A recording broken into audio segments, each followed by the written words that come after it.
ओम नमो भगवते वासुदेवाय।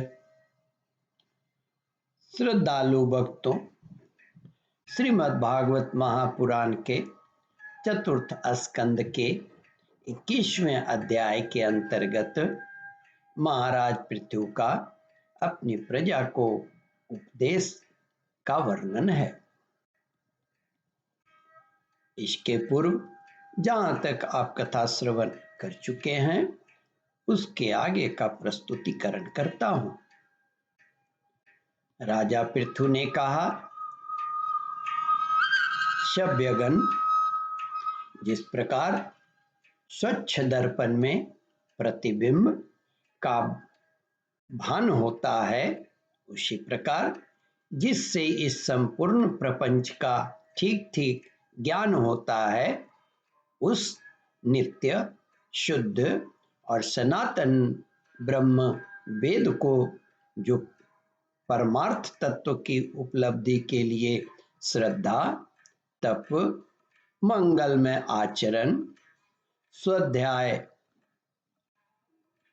विरोधी वार्तालाप के त्याग तथा संयम और समाधि के अभ्यास द्वारा धारण करते हैं, उन ब्राह्मणों के चरण कमलों की धूलि को मैं आयु पर्यंत अपने मुकुट पर धारण करूं, क्योंकि उसे सर्वदा सिर पर चढ़ाते रहने से मनुष्य के सारे पाप तत्काल नष्ट हो जाते हैं और संपूर्ण गुण उसकी सेवा करने लगते हैं। उस गुणवान, शील संपन्न, कृतज्ञ और गुरुजनों की सेवा करने वाले पुरुष के पास सारी संपदाएं अपने आप आ जाती हैं। अतः मेरी तो यही अभिलाषा है कि ब्राह्मण कुल, गौवंश और भक्तों के सहित श्री भगवान मुझ पर सदा प्रसन्न रहें। श्री मैत्रेय जी कहते हैं, विदुर जी, महाराज पृथु का यह भाषण सुनकर देवता, पितर और ब्राह्मण आदि सभी साधुगण बड़े प्रसन्न हुए और साधु साधु यूं कहकर उनकी प्रशंसा करने लगे। उन्होंने कहा, पुत्र के द्वारा पिता पुण्य लोकों को प्राप्त कर लेता है, यह श्रुति यथार्थ है। पापी बेन ब्राह्मणों के शाप से मारा गया था, फिर भी इनके पुण्य बल से उसका नरक से निस्तार हो गया। इसी प्रकार हिरण्यकशिपु भी भगवान की निंदा करने के कारण नरकों में गिरने वाला ही था कि उसी समय अपने पुत्र प्रहलाद के प्रभाव से उन्हें पार कर गया। वीरवर पृथु जी, आप तो पृथ्वी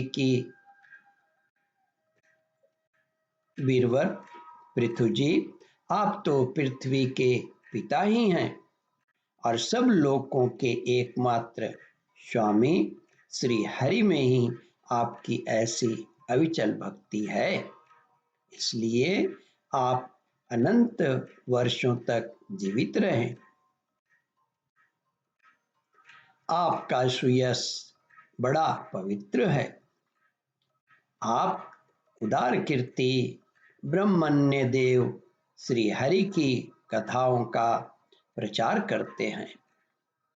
हमारा बड़ा सौभाग्य है आज आपको अपने स्वामी के रूप में पाकर हम अपने को भगवान के ही राज्य में समझते हैं। स्वामिन, अपने आश्रितों को इस प्रकार का श्रेष्ठ उपदेश देना आपके लिए कोई आश्चर्य की बात नहीं है। क्योंकि अपनी प्रजा के ऊपर प्रेम रखना तो करुणामय महापुरुषों का स्वभाव ही होता है। हम लोग प्रारब्धवश विवेकहीन होकर संसारारण्य में भटक रहे हैं।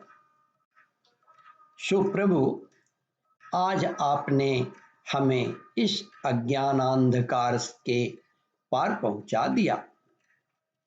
आप शुद्ध सत्वमय परम पुरुष हैं, जो ब्राह्मण जाति में प्रविष्ट होकर क्षत्रिय की और क्षत्रिय जाति में प्रविष्ट होकर ब्राह्मणों की तथा दोनों जातियों में प्रतिष्ठित होकर सारे जगत की रक्षा करते हैं।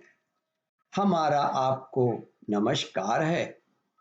ओम परमात्मने नमः। श्रद्धालु भक्तों, इस कथा को ध्यान पूर्वक श्रवण मनन और इसका चिंतन करें। इस कथामृत का रसास्वादन अपने बंधु बांधवों को भी करावे। इस वीडियो को शेयर और सब्सक्राइब करें। ओम परमात्मने नमः। श्रद्धालु भक्तों, यहाँ पर 21वां अध्याय समाप्त होता है।